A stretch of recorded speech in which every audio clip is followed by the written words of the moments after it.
Hindu India hancurkan patung Yesus dan bakar Sinterklas saat umat Kristen rayakan Natal.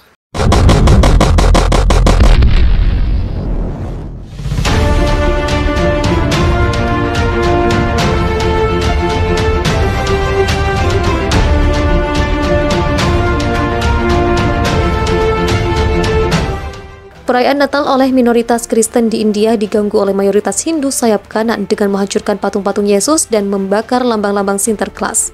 Minoritas Kristen India sekitar 2% dari populasi India. Perayaan Natal menjadi sasaran kelompok sayap kanan Hindu. Mereka menuduh orang Kristen menggunakan perayaan untuk memaksa orang Hindu pindah agama. Di Agra di Uttar Pradesh, anggota kelompok Hindu sayap kanan membakar patung Sinterklas di luar sekolah yang dipimpin misionaris dan menuduh misionaris Kristen menggunakan perayaan Natal untuk memikat orang masuk Kristen. Ketika Desember datang, para minoritas Kristen menjadi aktif atas nama Natal, Sinterklas, dan Tahun Baru. Mereka memikat anak-anak dengan membuat Sinterklas, membagikan hadiah kepada mereka, dan menarik mereka ke arah kekristenan. Kata Sekretaris Jenderal Regional Bajrang Dal Ashu Chauhan, salah satu kelompok sayap kanan Hindu seperti dikutip The Guardian pada Rabu 29 Desember 2021. Sementara di Assam, India Timur, dua pengunjuk rasa dengan saffron, warna khas nasionalisme Hindu, memasuki gereja Presbyterian pada malam Natal dan menuntut agar semua umat Hindu meninggalkan gedung gereja. Biarkan hanya orang Kristen yang merayakan Natal, kata salah satu pria dalam sebuah video yang difilmkan selama gangguan. Kami menentang anak laki-laki dan perempuan Hindu yang berpartisipasi dalam acara Natal. Itu melukai perasaan kami. Mereka berdandan di gereja dan semua orang menyanyikan Merry Christmas. Bagaimana agama kita akan bertahan? Polisi kemudian menangkap kedua pria yang terlibat. Di negara bagian Haryana, pada malam Natal, perayaan malam di sebuah sekolah di Pataudi diganggu oleh anggota kelompok sayap kanan Hindu. Mereka menyerbu ke sekolah meneriakkan slogan-slogan seperti Jai Sri Ram. Sekarang seruan nyaring untuk nasionalisme Hindu. Mereka mengklaim bahwa acara meriah, termasuk lagu-lagu Natal dan tarian dan ajaran Alkitab digunakan untuk mencuci otak anak-anak melalui drama dan pidato untuk menerima agama Kristen. Di negara bagian yang sama, sehari setelah Natal, sebuah patung Yesus dirobohkan dan gereja penebus suci di Ambala dirusak pada dini hari. Berbicara kepada media lokal, Pastor Anand, seorang imam di ashram, mengatakan protes tersebut merupakan indikasi dari peningkatnya serangan yang dihadapi orang-orang Kristen di India dalam beberapa bulan terakhir karena tuduhannya konversi paksa dari Hindu ke Kristen telah merajalela dan anti-histeria Kristen mulai tumbuh di seluruh India. Ini adalah simbol dari apa yang terjadi karena orang-orang ini memiliki impunitas dan itu menciptakan ketegangan, ketahanan. Setiap hari Minggu adalah hari teror dan trauma bagi orang Kristen, terutama mereka yang tergabung dalam gereja-gereja kecil itu. Menurut sebuah laporan yang dirilis pada bulan Oktober, ada lebih dari 300 serangan yang didokumentasikan terhadap orang-orang Kristen di seluruh India dalam 9 bulan pertama tahun 2021. Kelompok Hindu garis keras dilaporkan memersekusi umat Kristiani yang merayakan Natal di India. Insiden vandalisme dan perisakan terjadi di sejumlah daerah pada akhir pekan lalu. Di Haryana, India, kelompok Hindu garis keras dilaporkan menghancurkan patung Yesus Kristus di gereja Ambala Kent pada Sabtu 2021. Patung seukuran manusia itu hancur oleh massa. Sementara itu, di Varanasi, negara bagian Uttar Pradesh, kelompok Hindu garis keras dilaporkan membakar miniatur Sinterklas. Gerombolan pelaku juga menyerukan nyanyian anti perayaan Natal dan konversi agama dalam aksi vandalisme ini.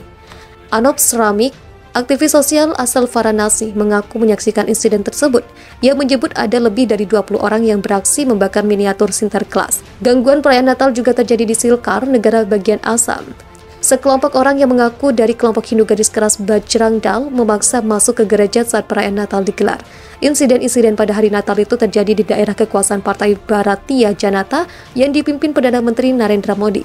Sejak berkuasa, pemerintahan Modi dituduh melindungi kelompok garis keras. Nasionalis Hindu kerap menyerang kaum minoritas dengan dalih mencegah konversi agama.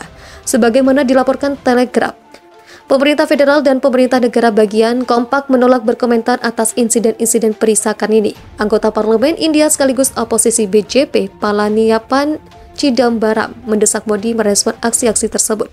PM harus mengarahkan pemerintah BJP di Haryana dan Assam untuk mengidentifikasi para penjahat dan menghadirkan mereka ke pengadilan. Chidambaram, penganut agama Kristen di Korea Utara, tak bisa bebas merayakan Natal. Bila ketahuan, mereka terancam hukuman mati. Di Korea Utara, kepercayaan apapun selain menyembah dinasti Kim dilarang. Umat Kristen pun merayakan Natal secara diam-diam, sebab perayaan Natal jatuh hampir bersamaan dengan hari lahirnya Kim Jong-suk, istri pemimpin tertinggi pertama Korea Utara, Kim Il-sung. Setiap tanggal 24 Desember dikenal dengan perayaan Hari Kim Jong-suk. Saat diwawancara express.co.uk, Timothy Soo, pelarian dari Korea Utara, mengungkapkan setiap umat Kristen yang ditemukan beribadah akan ditembak di tempat oleh pasukan Kim Jong-un. So, saat ini bekerja untuk Open Doors, sebuah badan amal yang membantu mendukung orang-orang Kristen yang dianiaya. Saya yakin mereka akan diburu. Itu tidak diragukan lagi, rezim Kim akan mendesak rakyat untuk menunjukkan kesetiaan penuh mereka kepada keluarga Kim, ujarnya. Jika ada yang diam-diam merayakan Natal, mereka akan ditangkap dan bisa pula langsung dibunuh. Mereka pemerintahan Kim Jong-un masih membutuhkan otoritas untuk eksekusi publik, satu-satunya di mana mereka tidak membutuhkannya adalah untuk orang Kristen atau tahanan politik di kamp penjara, ujarnya. So mengklaim kelahiran Kim Jong-il telah dimitologikan untuk meniru kelahiran Kristus. Jumlah pemeluk agama Kristen di Korea Utara diperkirakan mencapai 400.000 orang. Mereka harus tetap tersembunyi dari rezim yang mematikan. Namun banyak orang Kristen telah dikirim ke penjara barbar dan kamp kerja paksa karena keyakinan mereka. Badan amal itu memperkirakan sekitar 50.000 hingga 70.000 orang Kristen di negara itu saat ini berada di kamp-kamp penjara. Hukuman mati adalah hal biasa di Korea Utara. Kim Jong-un sebelumnya telah menghukum mati penduduk Korea Utara yang ketahuan menonton video K-pop dari Korea Selatan.